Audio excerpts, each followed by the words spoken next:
नमस्कार मित्रों, कैसे हैं आप लोग। आशा करता हूं कि इस कोरोना कालखंड में आप लोग अच्छे और सुरक्षित होंगे। वीडियो लेक्चर की सीरीज़ में आज हम लोग लेके आए हैं केंद्रीय लोक निर्माण विभाग, मतलब सीपीडब्ल्यूडी।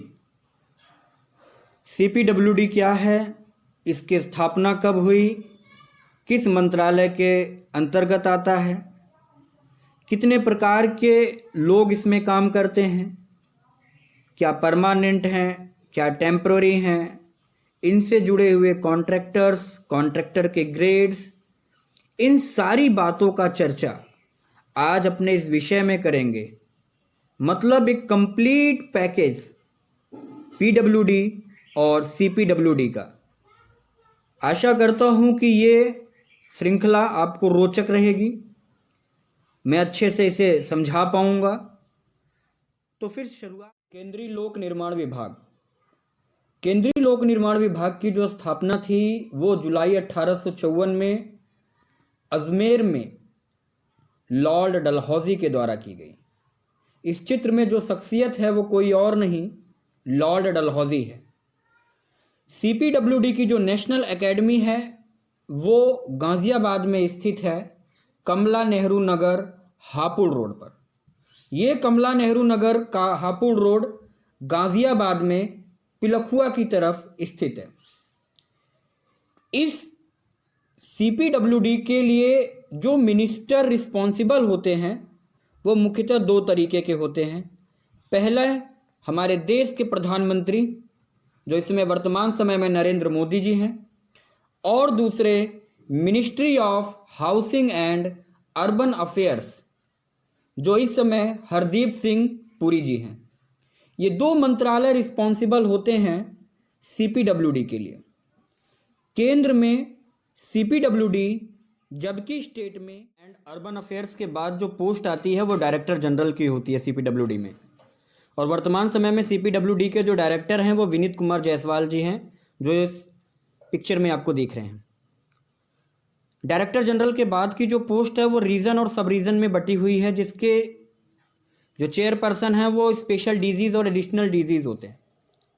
जबकि जोन का हेड चीफ इंजीनियर होता है, और चीफ इंजीनियर की ही पोस्ट को रिफॉर्म करके सीपीएम का नाम दिया गया है। सीपीएम मतलब चीफ प्रोजेक्ट मैनेजर। अब हम देख पा रहे हैं कि ये जो हेड क्वार्टर्स है वो रीजन्स को लेके हमारे पास 4 हेडक्वार्टर्स हैं। पहला दिल्ली, दूसरा मुंबई, तीसरा कलकत्ता और चौथा चेन्नई है।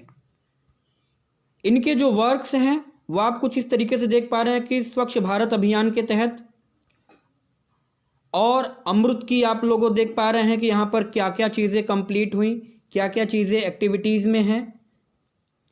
जबकि प्रधानमंत्री आवास योजना जो शहरी के लिए दी गई है, कितनी कंप्लीट हुई है, कितने ग्रांटेड हुए हैं, कितने भी होल्ड हैं, ये सारी योजनाएं जो हैं वो सीपीडब्ल्यूडी के अंडर में आती हैं।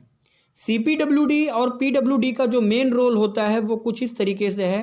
कंस्ट्रक्शन का काम करना, चाहे वो हाउसिंग सेक्टर हो, मल्टी स्टोरेज बिल्डिंग हो, बट वो गवर्नमेंट से जुड़ी हुई चीज़ें हों। ब्रिजेस के काम में आप देख पा रहे हैं कि जो इंजीनियर्स हमारे लगे हुए हैं वो ब्रिजेस के लिए लगे हुए हैं। मतलब सीपीडब्ल्यूडी का काम और पीडब्ल्यूडी का काम ब्रिज को कंस्ट्रक्ट कराना भी है। ऑयल रिफाइनरीज को भी कंस्ट्रक्ट कराने का काम सीपीडब्ल्यूडी और पीडब्ल्यूडी के अंडर में ही आ रहा है। तो दैट मीन्स कि जितने भी वर्क्स हैं कंस्ट्रक्शन के जो गवर्नमेंट से रिलेटेड हैं वो सारे के सारे पीडब्ल्यूडी और सीपीडब्ल्यूडी के अंडर में आएंगे। अगर वो सेंट्रल गवर्नमेंट के हैं तो सीपीडब्ल्यूडी, स्टेट गवर्नमेंट के हैं तो पीडब्ल्यूडी के अंडर में आते हैं।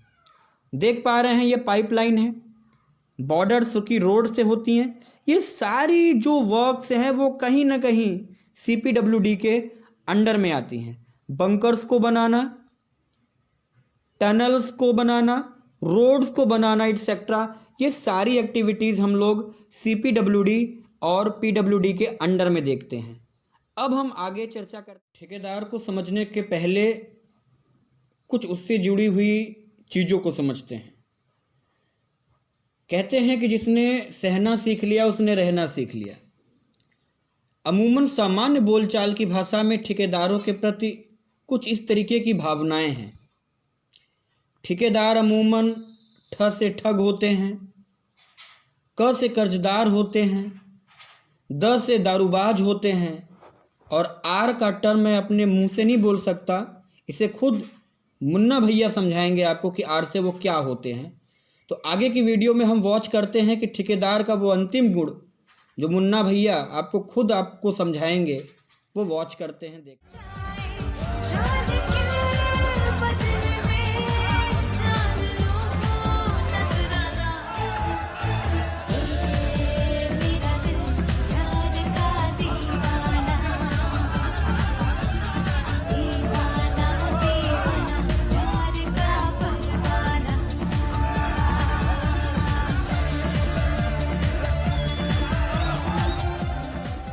लोगों ने ठेकेदार का रुतबा रसूख देख लिया। अब हम चर्चा करते हैं कि ठेकेदार कौन बन सकता है, क्या क्वालिटी होती है ठेकेदार की और कितने टाइप के होते हैं ठेकेदार। तो अगली स्लाइड में देखते हैं कि ठेकेदार हर वो पर्सन हो सकता है जो एजुकेटेड हो या अनएजुकेटेड हो। एजुकेटेड का मतलब उसने बीटेक डिग्री कोर्स किया हो या डिप्लोमा पॉलिटेक्निक का कोर्स किया हो। डिग्री या डिप्लोमा होना चाहिए।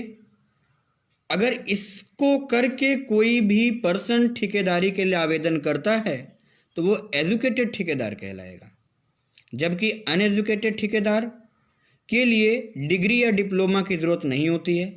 उसे एक फर्म के द्वारा एक्सपीरियंस सर्टिफिकेट की ज़रूरत होती है कि किसी फर्म के अंतर्गत उसने 2 साल 5 साल इस डिपार्टमेंट के अंडर में काम किया है। इसको आगे की स्लाइड में समझ सकते हैं कि जो ठेकेदार हैं उनकी कितनी कैटेगरीज हैं, कितने प्रकार के हमारे ठेकेदार होते हैं।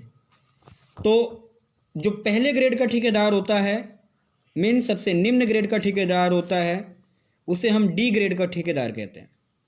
डी ग्रेड का जो ठेकेदार होता है उसको 15 लाख रुपए तक के ठेके मंजूर किए जाते हैं। जो डी ग्रेड का ठेकेदार होता है उसको मात्र 15 लाख रुपए तक के ठेके मंजूर किए जाते हैं, जबकि सी ग्रेड के ठेकेदार को 50 लाख रुपए तक के ठेके की मंजूरी होती है। जो सी ग्रेड का ठेकेदार है उसको 50 लाख रुपए तक के ठेकेदारी की मंजूरी होती है। अब आते हैं हम लोग बी ग्रेड के ठेकेदार। बी ग्रेड के ठेकेदार को ठेकेदारी के लिए 1.5 करोड़ रुपए तक की मंजूरी है कि आप 1.5 करोड़ रुपए तक का ठेका ले सकते हैं, जबकि ए क्लास ए ग्रेड का जो ठेकेदार होता है वो 3 करोड़ रुपए का ठेका अमूमन ले सकता है। तो 3 करोड़ तक का ठेका लेने वाला ठेकेदार आपका। एक साहब ने बड़ी फेमस लाइन बोली है कि तूफानों से आंखें मिलाओ, सैलाबों पे वार करो, मल्लाहों का चक्कर छोड़ो, तैर के दरिया पार करो। ये रसूख होता है डबल ए कॉन्ट्रैक्टर का। जो डबल ए कॉन्ट्रैक्टर होता है वो 3 करोड़ से अधिक के ठेके लेते हैं। जितने भी national highway, state highway, dam, multi storeys building, railway, roadways, जो भी बड़े ठेके होते हैं वो अमूमन डबल ए क्लास कॉन्ट्रैक्टर को दिए जाते हैं और ये काफ़ी सहनशील पर्सन कहलाते हैं। ये डबल ए कॉन्ट्रैक्टर बहुत बड़े कॉन्ट्रैक्ट होने के नाते कभी कभी वो अपने कॉन्ट्रैक्ट्स को पेटी कॉन्ट्रैक्टर को देते हैं। ये पेटी कॉन्ट्रैक्टर डबल ए कॉन्ट्रैक्टर के सबऑर्डिनेट पार्ट होते हैं। Various establishment of PWD. किसी भी विभाग को कार्य करने के लिए कुछ कर्मचारी और अधिकारियों की ज़रूरत होती है। ये कर्मचारी और अधिकारी रेगुलर स्टेबलाइजमेंट के तहत आते हैं। इस रेगुलर स्टेबलाइजमेंट में 2 डिवीजन्स होते हैं। पहला परमानेंट स्टेबलाइजमेंट, दूसरा टेम्पररी स्टेबलाइजमेंट। परमानेंट स्टेबलाइजमेंट के अंतर्गत वो कर्मचारी आते हैं जिनके वेतन, भत्ते, आवास और सभी सुख सुविधाएं किसी भी प्रॉब्लम क्रिएट होने पर बाधित ना हो। जैसे अभी इस समय कोरोना कालखंड में सारे लोगों की नौकरियां जा चुकी हैं, जबकि परमानेंट स्टेबलाइजमेंट के तहत आने वाले जितने भी पीडब्ल्यूडी अधिकारी और कर्मचारी हैं उनकी जॉब पर कोई भी प्रभाव नहीं पड़ेगा। दूसरी तरफ जो टेम्पररी स्टेबलाइजमेंट के तहत हैं वो होते तो परमानेंट के ही तहत हैं तरह हैं, लेकिन अगर कोई आपातकाल या कोई पैंडेमिक कॉज आता है तो उनके वेतन में कटौती होती है। हो सकता है कि उनको अपनी नौकरी से हटावा। पीडब्ल्यूडी में 3 और अलग तरीके के कर्मचारी होते हैं। पहला, work charge establishment. Work charge establishment कुछ इस तरीके के कर्मचारी होते हैं जो कि किसी कार्यक्रम का मतलब जब तक आपके साइट का काम चल रहा है तब तक के लिए आपने उन्हें रखा है। जैसे ही आपके साइट का काम ख़त्म होता है उनको आप गुड बाय बोल देते हैं, मीन्स उन्हें रिटायर कर देते हैं। दूसरे कैटेगरी के पर्सन होते हैं daily veg labour. Daily veg labour PWD में काम करने वाले वो लेबर होते हैं जिनकी सैलरी डेली वेजेस पे दी जाती है। तीसरे कैटेगरी के जो वर्कर्स होते हैं वो होते हैं इमरजेंसी स्टेबलाइजमेंट। इमरजेंसी स्टेबलाइजमेंट का मतलब ऐसे पर्सन जो स्वीपर हों, वाटरमैन हों या फिर आपके डाक रनर्स हों, तो ऐसे पर्सन जो होते हैं वो इमरजेंसी स्टेबलाइजमेंट के तहत आते हैं। तो आई होप आपको ये वीडियो समझ में आया होगा, आशा करता हूँ। इतना ही, आई होप आपको समझ में आया होगा।